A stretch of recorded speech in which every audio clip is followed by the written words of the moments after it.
Day 14, Genesis 27 through 28, Job 17 through 18, and Proverbs 3, verses 1 through 4.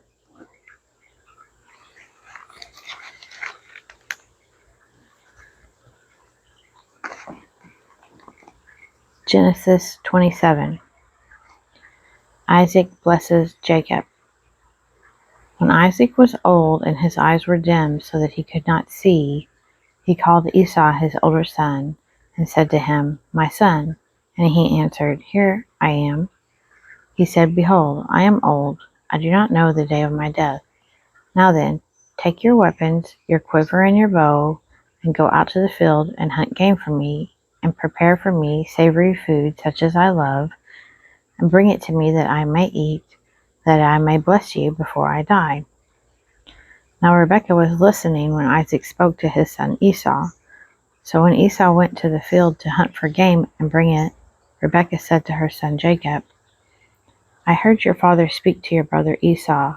Bring me game and prepare for me savory food that I may eat it and bless you before the Lord before I die. Now therefore, my son, obey my word as I command you.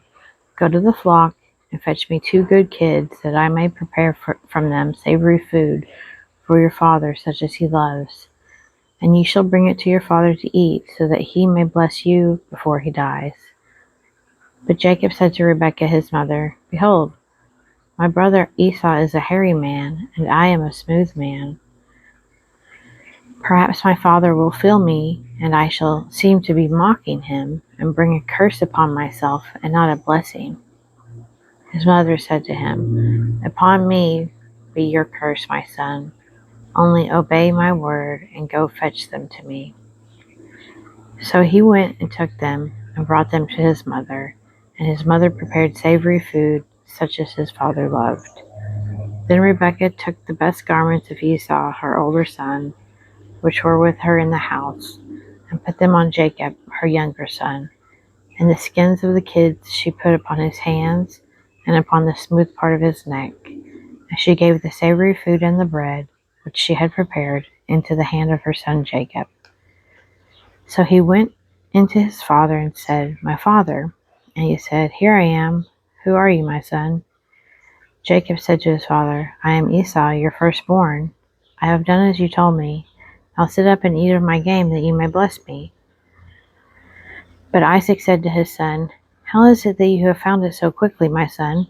He answered, "Because the Lord your God granted me success." Then Isaac said to Jacob, "Come near, that I may feel you, my son, to know whether you are really my son Esau or not." So Jacob went near to Isaac his father, who felt him and said, "The voice is Jacob's voice, but the hands are the hands of Esau." And he did not recognize him, because his hands were hairy like his brother Esau's hands. So he blessed him. He said, "Are you really my son Esau?" He answered, "I am."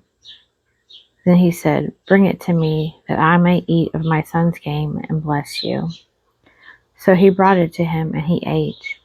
And he brought him wine, and he drank. Then his father Isaac said to him, "Come near and kiss me, my son." So he came near and kissed him, and he smelled the smell of his garments and blessed him and said, "See, the smell of my son is as the smell of a field which the Lord has blessed. May God give you of the dew of heaven, and of the fatness of the earth, and plenty of grain and wine. Let peoples serve you, and nations bow down to you. Be Lord over your brothers, and may your mother's sons bow down to you. Cursed be everyone who curses you, and blessed be everyone who blesses you." Esau's lost blessing. As soon as Isaac had finished blessing Jacob, when Jacob had scarcely gone out from the presence of Isaac his father, Esau his brother came in from hunting. He also prepared savory food, and brought it to his father. And he said to his father, "Let my father arise, and eat of his son's game, that you may bless me." His father Isaac said to him, "Who are you?" He answered, "I am your son, your firstborn Esau." Then Isaac trembled violently and said, "Who was it then that hunted game and brought it to me, and I ate it all before you came, and I have blessed him?"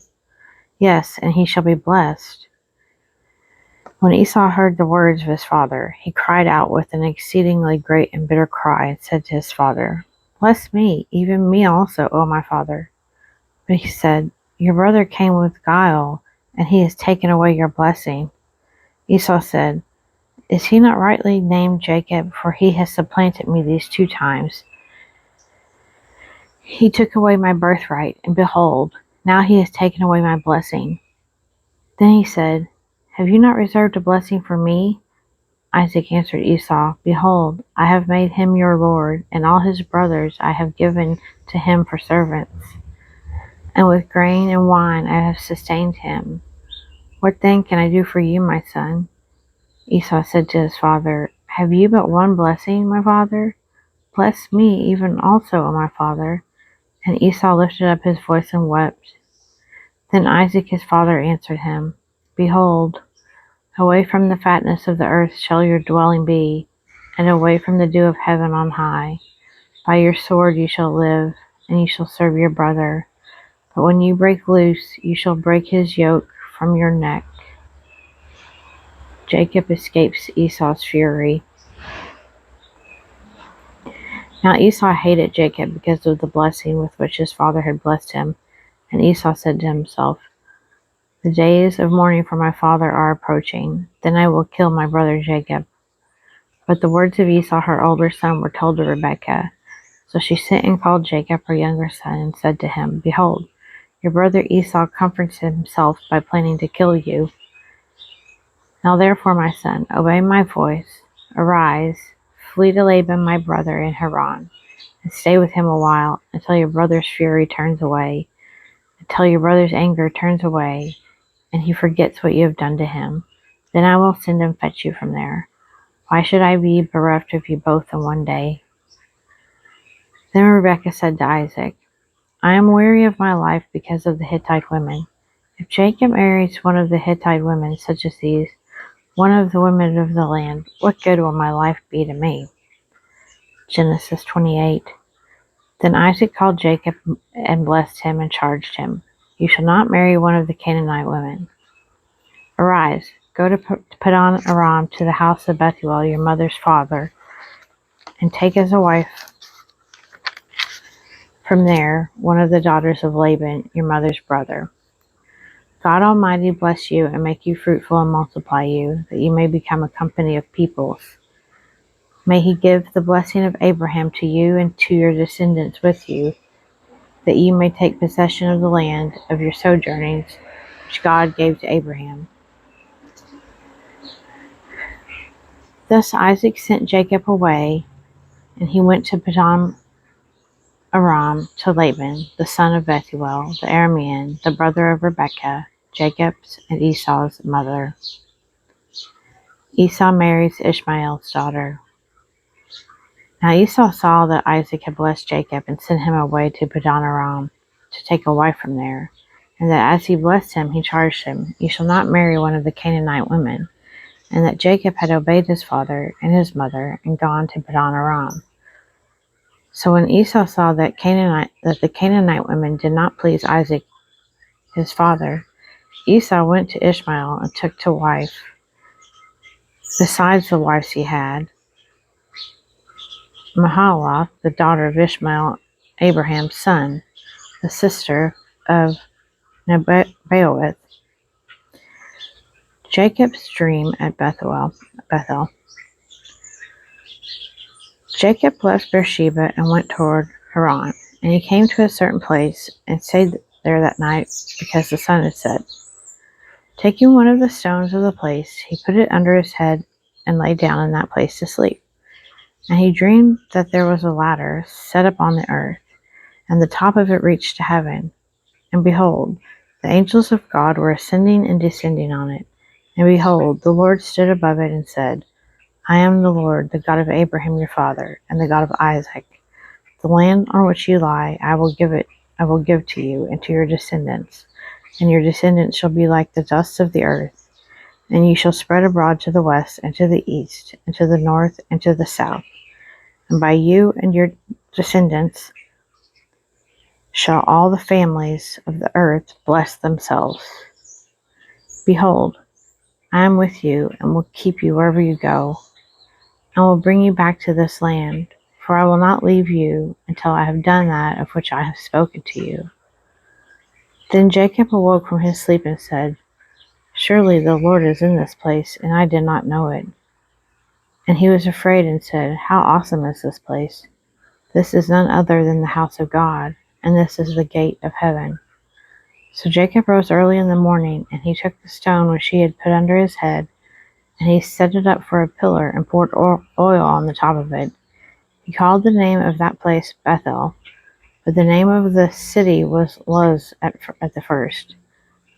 Then Jacob made a vow, saying, "If God will be with me, and will keep me in this way that I go, and will give me bread to eat and clothing to wear, so that I come again to my father's house in peace, then the Lord shall be my God, and this stone which I have set up for a pillar shall be God's house, and of all that you give me I will give the tenth to you."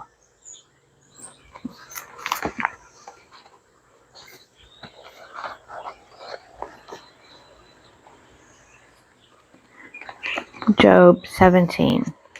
Job prays for relief. "My spirit is broken, my days are extinct. The grave is ready for me. Surely there are mockers about me, and my eye dwells on their provocation. Lay down a pledge for me with yourself. Who is there that will give surety for me? Since you have closed their minds to understanding, therefore you will not let them triumph. He who informs against his friends to get a share of their property, the eyes of his children will fail. He has made a byword of the peoples, and I am one before whom men spit. My eye has grown dim from grief, and all my members are like a shadow.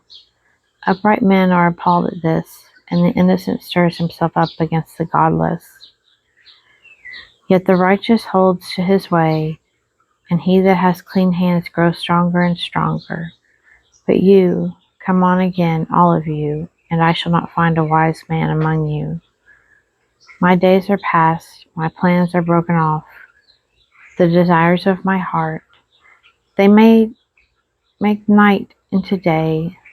The light, they say, is near to the darkness. If I look for Sheol as my house, if I spread my couch in darkness, if I say to the pit, you are my father, and to the worm, my mother or my sister, where then is my hope? Who will see my hope? Will it go down to the bars of Sheol? Shall we descend together into the dust?"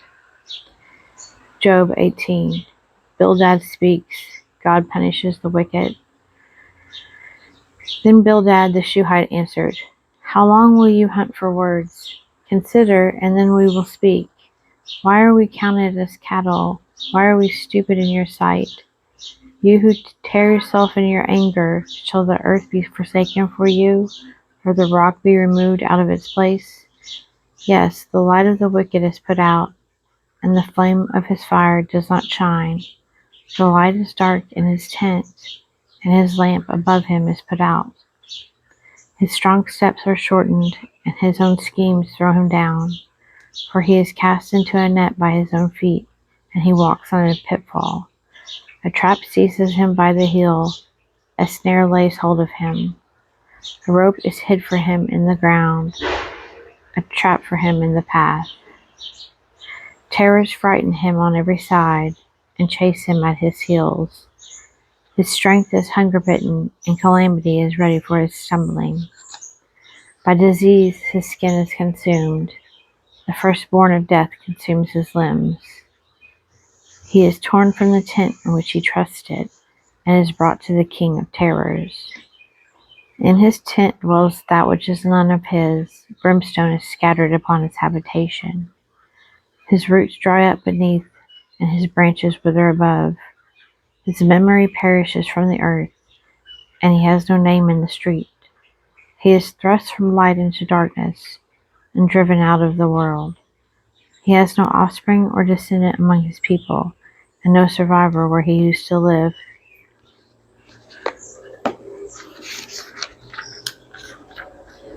They of the west are appalled at his day. and horror seizes them of the east. Surely such are the dwellings of the ungodly, such is the place of him who knows not God.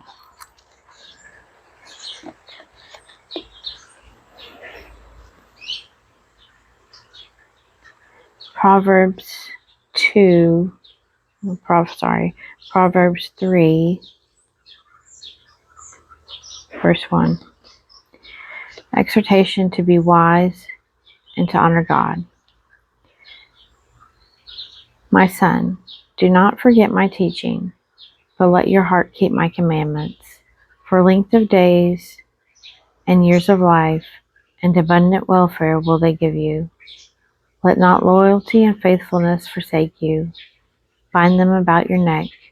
Write them on the tablet of your heart, so you will find favor and good repute in the sight of God and man.